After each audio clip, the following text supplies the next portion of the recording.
Hello, thank you for joining me today. I am Kathy, a health transformation consultant for the health plan, and I'm going to share some information with you about post-traumatic growth. As I go through this presentation, I want to be mindful that many of us have or continue to be experiencing trauma and high levels of stress. This puts us all on various levels of healing, which will influence our perspective, what information we are able to take in, and how we see ourselves. For some, you may find yourself not in a place where you can even see post-traumatic growth as a possibility. And for others, you may be able to identify with this and say, this is me. Just know that wherever you are in your experience is okay. I would ask that as you spend this time with me, listen for the hope and the possibility in the information that I am sharing. And please remember to seek out support throughout your employee assistance program, counselor, or primary care doctor as needed. So, when you think about something traumatic, what comes to mind? For some, you may have thoughts of a death of a loved one, some form of abuse, a serious medical diagnosis, or natural disaster. Do you ever wonder how someone even survives some of the experiences that they've gone through, and how some of these people, and maybe even you, not only survived, but seem to find new meaning in their life? That's what we're going to talk about today. So, I'm going to introduce you to the theory of post traumatic growth, including the 5 areas or profiles, and then share with you how we can possibly apply this to our own situations. When we have something that's traumatic or tragic that happens to us, we just naturally change. Whether it's abuse, the death of a child or spouse, an unprecedented event like 9/11, we do not come out of the experience as the same person afterwards. These events lead to high levels of stress and complex emotions, including grief, and cannot not only impact our personal relationships, but can lead to long-term physical and mental health consequences, but not always. Consider this. If all we talked about is the harsh impact of trauma, how do we ever move forward? This is where the theory of post traumatic growth comes in. Not only can it be an anchor of hope, but it can become the life raft that moves us forward. The concept of growth and after trauma has been around from the beginning of time, which is documented in literature, mythologies, and religious writings.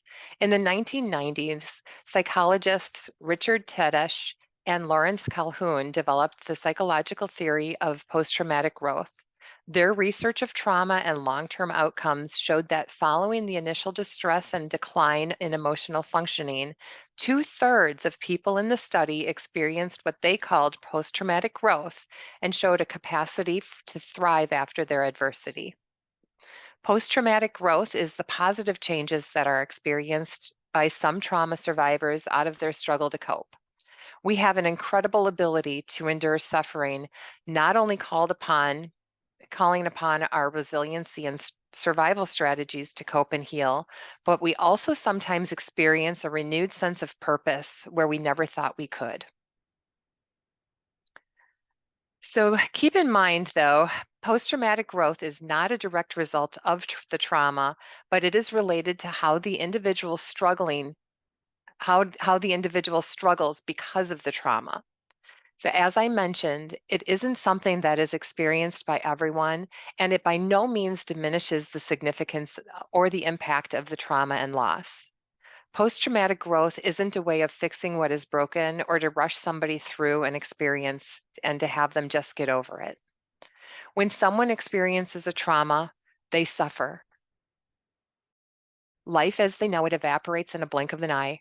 Anyone that has been there will tell you that there is really no going back to what was. We can only forage ahead and create a new normal.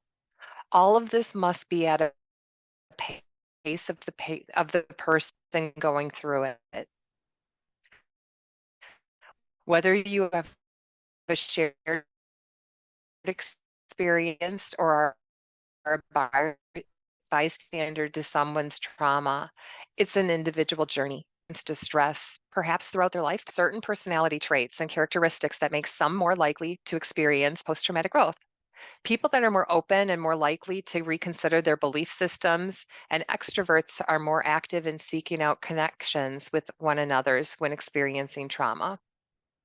Optimism reduces our feelings of hopelessness when things feel out of control. This isn't placating optimism.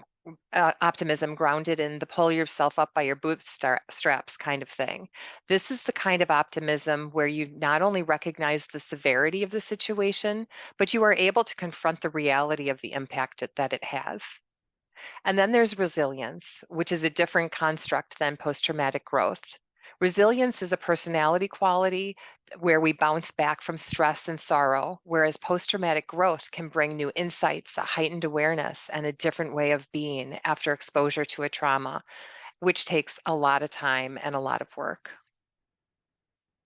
The researchers developed the Post Traumatic Growth Inventory, which is a self report scale and looks at 5 individual factors. This is one of the most valid and reliable resources for evaluating personal growth following a trauma. A high total score suggests the person has undergone post traumatic growth, and then by looking at the breakdown of the 5 areas, which we're going to review, the individual can see where the predominant changes or change occurred. So let's take a look at the 5 areas. So the first one is relating with others. I think of this in 2 ways: how we relate to others and how others relate to us.